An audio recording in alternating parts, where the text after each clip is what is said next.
Fa arsala ila ba'di nisa'ih. Akhirnya Nabi Muhammad mengutus itu orang membawa itu orang ke tempat istri-istrinya beliau. Nah ini orang nggak makan, belum minum sama sekali, sulit hidupnya, miskin hidupnya, dibawa sama Nabi Muhammad ke tempat istri-istri beliau. Akhirnya ditanya, apakah ada makanan di sisi engkau? Satu persatu istri ditanya sama Nabi Muhammad. Walladzi ba'atsaka bil haqq, katanya para istri Rasul, dengan zat yang telah mengutusmu dengan kebenaran ya Rasulullah, ma indi illa ma, saya nggak punya apa-apa kecuali air ya Rasulullah. Satu istri Nabi Muhammad disamperin ngomongnya begitu, saya nggak punya apa-apa kecuali air ya Rasulullah. Thumma arsala ilal ukhra, kemudian Nabi Muhammad mengutus itu orang, mengajak ke orang ke tempat istri yang lain, hingga akhirnya istrinya beliau juga mengatakan kadzalik misla dzalik, saya nggak punya apa-apa ya Rasul, kami nggak punya apa-apa ya Rasul kecuali hanya air, katanya istri Nabi Muhammad.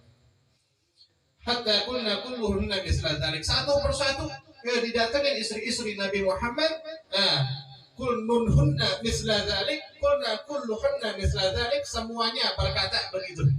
Saya nggak punya apa-apa ya Rasulullah kecuali air, kecuali air. Cuman air yang dimiliki oleh istri Nabi Muhammad. Ini jiwa pemimpin, Pak. Jiwa pemimpin, istrinya aja sulit. Jadi yang dipikirin umat. Kalau sekarang jangankan istri, anak pemerintah senang banget, anak babe. Ya. Kalau dulu pemimpin zaman dulu, masya Allah, dicontohkan sama Rasulullah. Sampai masing-masing rumah istri Nabi Muhammad nggak ada makanannya, cuman air. Sampai Rasulullah bersabda, "May yudayyifu hadzal lailah rahimahullah." Siapa yang mau menjamu ini orang, kata Rasul, pada malam ini, maka Allah akan membalas kasihkan dia, maka Allah akan merahmati dia. Hingga akhirnya fagama rajulun minal ansar, berdirilah seorang laki-laki dari kaum Ansar. Siapa dia? Abu Talhah, Sayyiduna Abu Talhah, sahabat Nabi Muhammad SAW. Nah, akhirnya beliau mengatakan, ana ya Rasulullah, saya yang akan menjamu si fulan ini ya Rasulullah. Senang Nabi Muhammad. Fantalaqa bihi ila rahlihi. Nah, hingga akhirnya Abu Talhah buru-buru bergegas pulang ke rumah beliau. Pulang ketemu istrinya namanya Ummu Sulaim.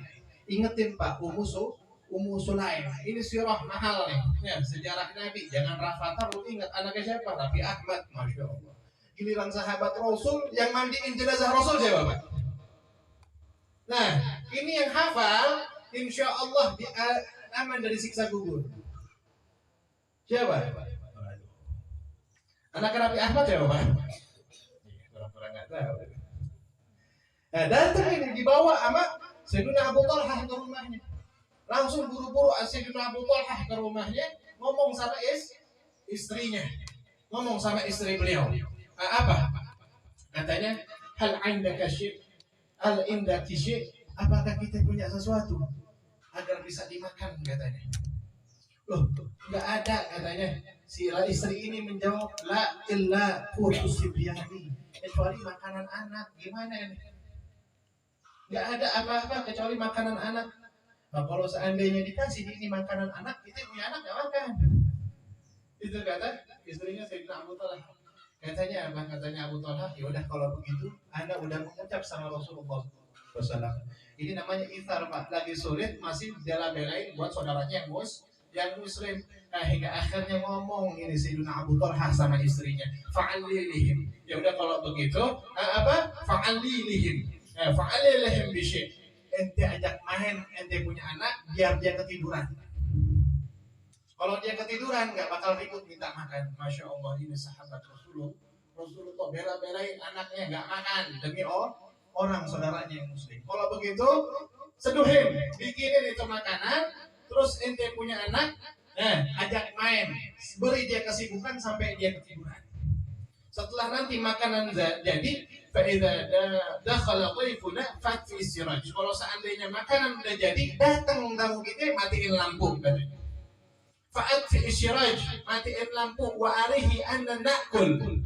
Apa jawabannya? Dan perlihatkanlah kepada ini tamu seolah-olah kita lagi makan. Padahal nggak makan. Matiin lampunya kalau tuh tamu datang. Nah, jadi perlihatkan, kita acting seolah-olah kita lagi makan sama dia. Padahal yang satu makanannya cuma ada di satu piring, yaitu piring tamunya Sayyiduna Abu Talhah sama Ummu Sulaim nggak makan lah, cuma piring doang acting. Dimatiin lampunya, tamu masuk. Akhirnya faqa'adu wa akala dhayf. Masuklah, didudukkanlah itu tamu di ruang meja makan, dimatikan lampu, makanlah tamu tersebut. Falamma asbaha ghadan ala Nabi sallallahu alaihi wasallam, tatkala masuk waktu pagi, Nabi Muhammad sallallahu alaihi wasallam bersabda, "Qad ajiballahu azza wa jalla," kata Rasul, sungguh ada sebuah perkara yang membuat takjub Allah Subhanahu wa taala. Min da'i min sani'ikuma bi dha'ifikum laila. Ada satu perkara yang membuat takjub Allah Subhanahu wa taala. Apa? Min sani'ikuma wa bi dha'ifikuma fikuma laila. Ada satu perkara, yaitu adalah masakan hidangan kalian berdua, Abu Talhah dan Ummu Sulaim, yang kalian sajikan kepada tamu kalian. Itu perkara yang namanya ithar. Turunlah satu ayat asbabun nuzul daripada surah Al-Hasr ayat 9, wa yu'thiruna ala anfusihim walau kana bihim khasasah. Ini sahabat Nabi. Apa? Wa yu'thiruna ala anfusihim, bahkan mereka rela mengedepankan saudaranya yang muslim daripada diri mereka. Walau kana bihim khasasah, padahal mereka butuh. Ini izar, Pak. Orang yang melakukan izar, katanya ulama, tanda kesempurnaan iman. Orang yang bisa begini tanda kesempurnaan iman. Makanya biasanya sahabat Rasulullah Shallallahu Alaihi Wasallam nggak mudah, memang harus dilawan. Kadang satu perkara, ya Allah, anak tetangga main lagi. Ada kita yang makan coklat, potekan datang. Latihan. Iftar itu nggak harus besar seperti ini, nggak perlu. Latihan dulu dari yang kecil. Nah, lagi di terminal ataupun lagi di masjid, orang butuh kamar mandi. Oh, kelihatannya orang tua nih. Nenek-nenek nih, duluin. Ayo silakan dulu. Itu kita latihan dulu kita dari yang sagir, yang kecil-kecil, jangan langsung yang gede kayak begini. Yang ada yuk benci Islam tuh. Ustaz keras banget. Latihan sedikit-sedikit. Terus apa lagi? Oh, mau keluar masjid, saya sering tuh. Habis sholat, imam sholat Jumat, saya sering banget tuh. Kalau mau keluar, masya Allah, merendeng sono, merendeng sini, aki-aki ditabrak. Sendal mau lari kemana sih, Pak?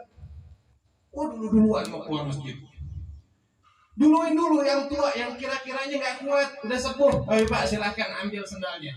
Rejak duluan, pulang deh, nggak apa-apa. Kayak itu namanya ithar. Mendahulukan orang lain dulu. Belajar dari hal yang kecil. Makanya ini perkara yang sangat-sangat sulit. Malah ada satu kejadian di zaman Nabi Muhammad Shallallahu Alaihi Wasallam ketika perang Yarmuk.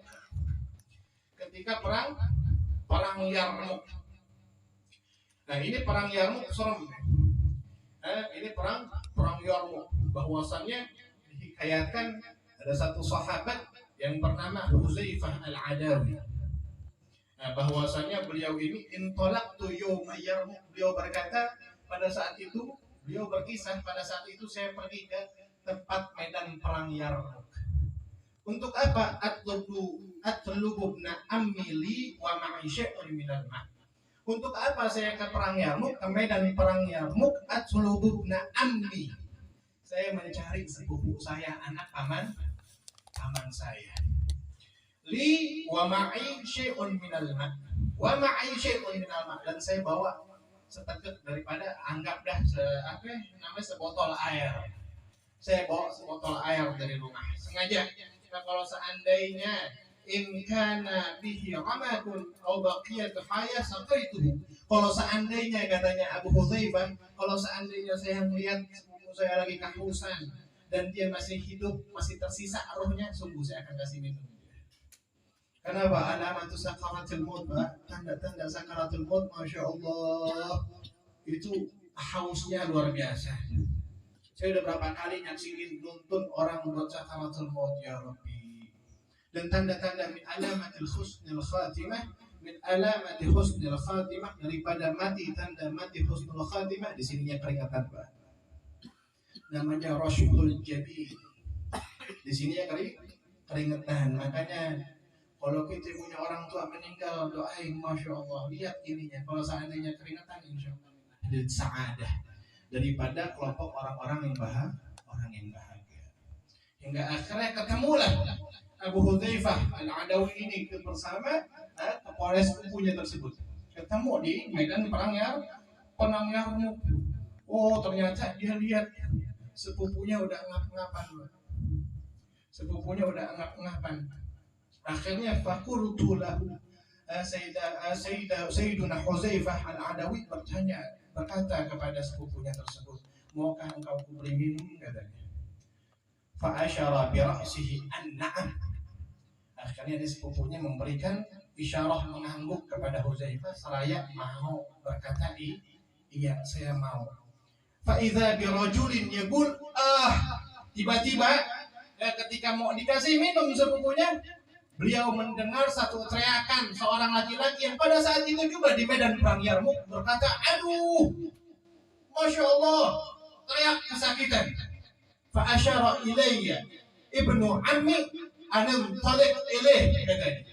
Hingga akhirnya sepupu saya memberikan isyarat kepada saya, katanya. Memberikan isyarat kepada saya untuk engkau pergi menjumpai orang yang teriak tadi. Untuk engkau pergi menjumpai orang yang teriak tadi. Fantolaktu ilaih. Akhirnya katanya Abu Hudzaifah, beliau berkata, akhirnya aku pergi ke tempat yang orang tadi, laki-laki yang teriak di medan Yarmuk. Oh, ternyata fa'idha huwa Hisham ibn al-As. Ternyata yang teriak barusan laki-laki itu adalah seorang laki-laki yang bernama Hisham ibn al-As. Ya, seorang sahabat yang pemberani. Masya Allah, dia juga lagi sakaratul maut.